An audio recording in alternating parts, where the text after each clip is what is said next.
Hi, in this video, let's study the advent of the Portuguese. This is the first chapter of the topic Advent of the Europeans. This tutorial consists of a comprehensive discussion on all potential areas from where questions shall be asked in the examination. Previous year questions have been solved at appropriate points in this video.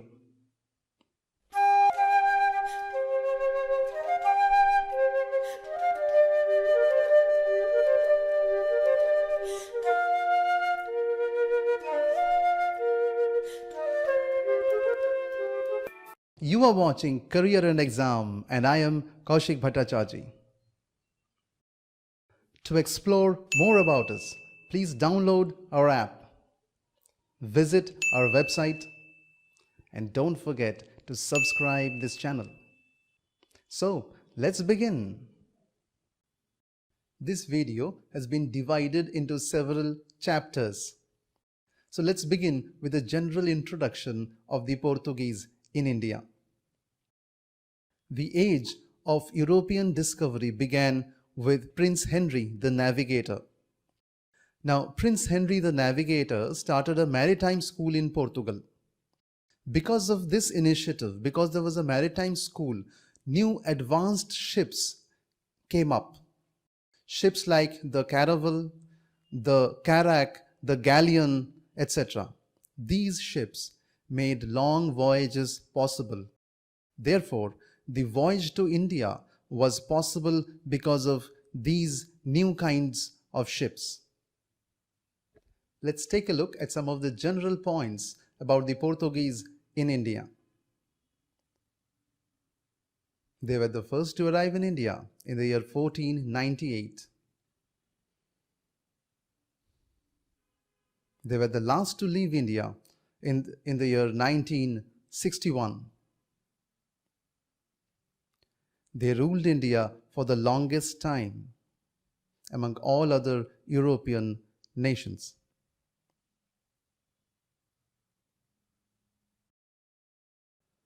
Let's take a look at Vasco da Gama's visits to India. Let's start with some points. Vasco da Gama was the first European to arrive in India via sea route in the year 1498. He discovered the route to India via Cape of Good Hope. Now, do you know where Cape of Good Hope is? It's a GK question which can be asked in geography. The answer is, it is in the southern part, not the southern tip, but the southern part of Africa. Another question could be asked, a general GK question. What is the original name of Cape of Good Hope? The answer is Cape of Storms. This name was given by Bartholomew Diaz. He was a Portuguese explorer. This name Cape of Storms was later changed by King John II of Portugal. The new name was Cape of Good Hope. Next point. Who sanctioned his expedition? His expedition was sanctioned by King Manuel I of Portugal. Now, let's take a look at some questions from previous years which have been asked in the examination. First question. You can pause the video here and try to find an answer. You may have guessed it correctly. The answer to the first question is answer A. Next question. You may again wish to pause the video here and try to answer it yourself. Did you guess the answer correctly? The answer is again option A. Next question.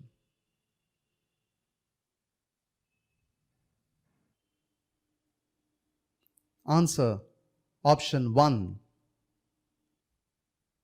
Next question.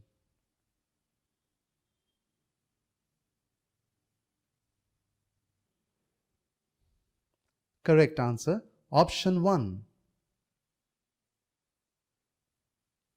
Now let's take a look at Vasco da Gama's first visit in the year 1498.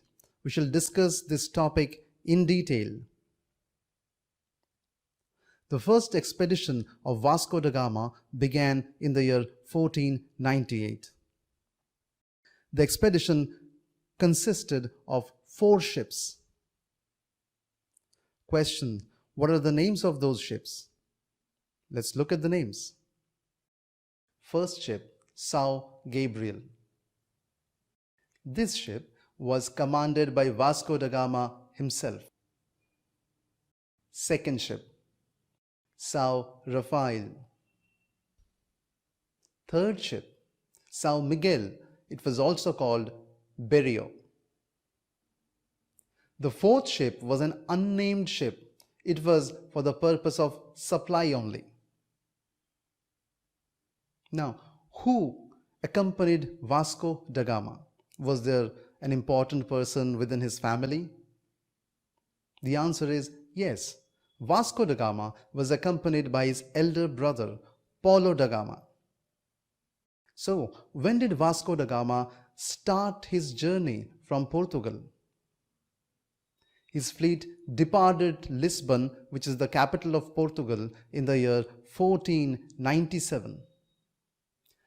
An Indian named Abdul Majid from East Africa helped him to reach India. Now, this point is important because a question could be asked in competitive exam. Who among the following helped Vasco da Gama to arrive in India? The answer is Abdul Majid, who was a Gujarati Indian. Now, let's talk about what happened when he reached India in the year 1498. Vasco da Gama reached Kappad near Calicut, modern-day Kozhikode, in the year 1498 AD. The name of the local king was Zamarin. Vasco da Gama brought clothes, hats, corals, sugar, oil, etc. as gifts for the Indian ruler. However, the Indian ruler expected gold and silver. Therefore, the relation between Zamarin and Vasco da Gama was strained from the very beginning. Vasco da Gama left after staying in India for nearly 3 months. So, what did he achieve? He bought spices from India, which he sold in Europe at 60 times the total cost of his entire project. Therefore, he made huge profits. However, he was unable to get any trade treaty with Zamarin, the local ruler. But after he went back, he was given the title Dom by the Portuguese king, Manuel I. Vasco da Gama's second visit. Vasco da Gama visited India again in the year 1502 AD. Let's look at some points. In his second visit to India, Vasco da Gama captured a Muslim pilgrim ship to Mecca. The name of the ship was Miri. Now, why did he do that? Just before Vasco da Gama came to India for the second time, some Muslims killed some Portuguese in India. To take revenge, Vasco da Gama set out to capture any Muslim or Arab ships coming to India. As part of that, he also captured the Miri and killed all the people on board.